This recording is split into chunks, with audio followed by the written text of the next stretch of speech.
Welcome to the Prescription for Career Success podcast. Hi there, my name is Dr. Christy Taylor, and I'm very excited to be presenting today. A little bit about my background. I have over 20 years of experience in education as well as HR, and I specialize in organizational development. And so this presentation really represents that transition for me working in the space of completely working in education and moving into the human resources field with that special focus on organizational development. And I'm going to talk a little bit about some of the gaps that I've noticed in that transition. I serve as both a professor, an HR practitioner, author, and a career and executive coach, and I'm the founder of Work Solutions, LLC. And so today's topic is behavior agility skills as a catalyst for implementing sustainable organizational change. So let's jump into it.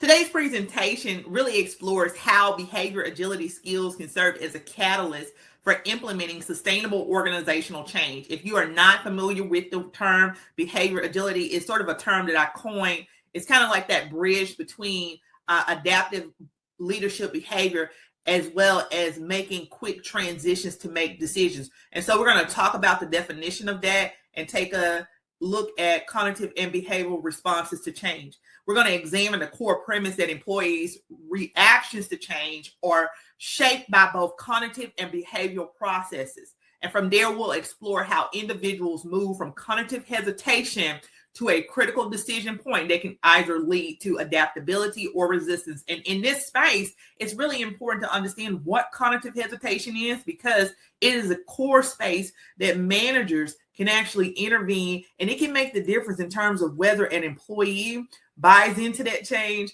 or chooses to actually resist, which can make adaptation a lot more difficult.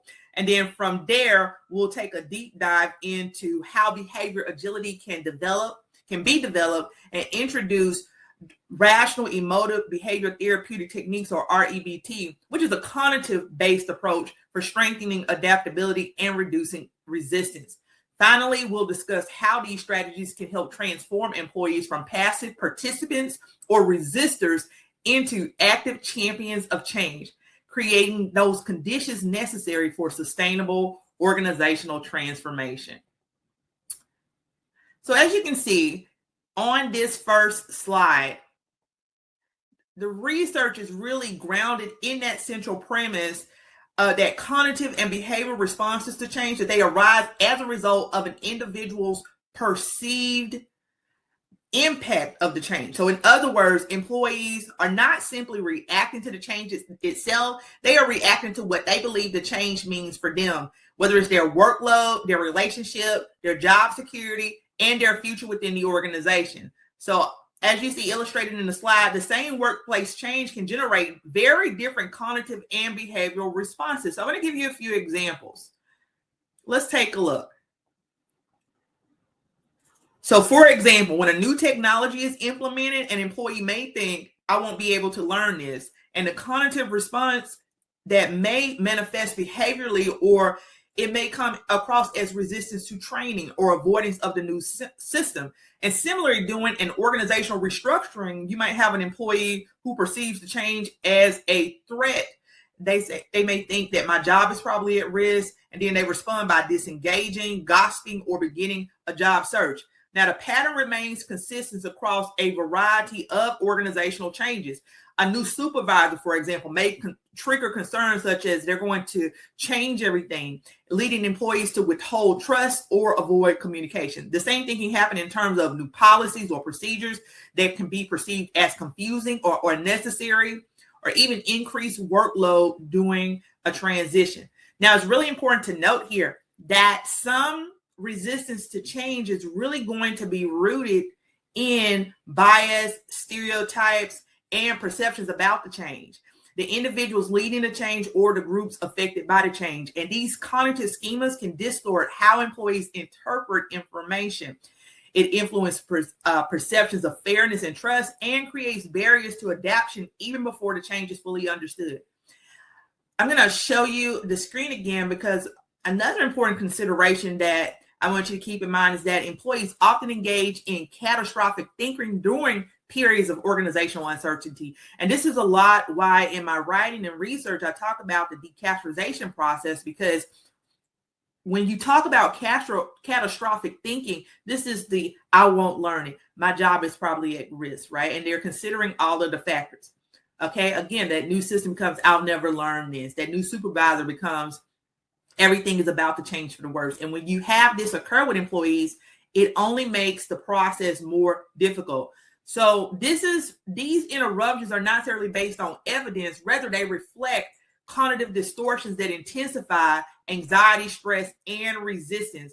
And so one of the core techniques when we talk about catastrophizing is the process of helping individuals examine the realism of their fears and challenge exaggerated assumptions about negative outcomes.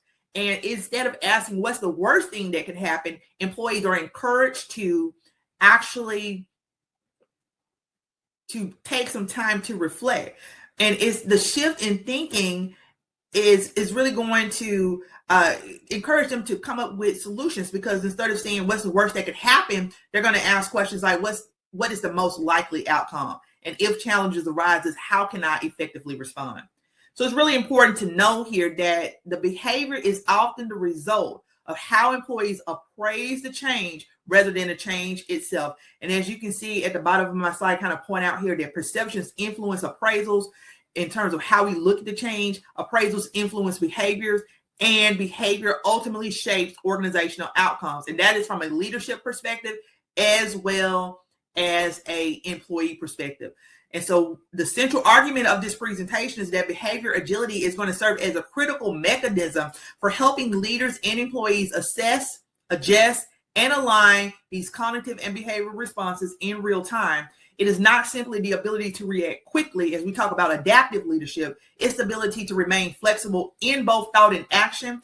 And then when you pair this with a cognitive restructuring technique such as REBT, for disputing irrational beliefs and decatastrophizing perceived threats, behavior agility enables individuals to navigate uncertainty more effectively by regulating their emotional responses and adapt constructively to changing organizational demands. So when we talk about, we're going to talk a little bit about emotional intelligence later on, but you're going to pair that with emotional intelligence, and even it's going to help a person evolve in a space in terms of their emotional maturity. Because again, by strengthening emotional regulation, communication, adaptability, and cognitive flexibility, organizations can increase the likelihood of positive change outcomes and reduce resistance.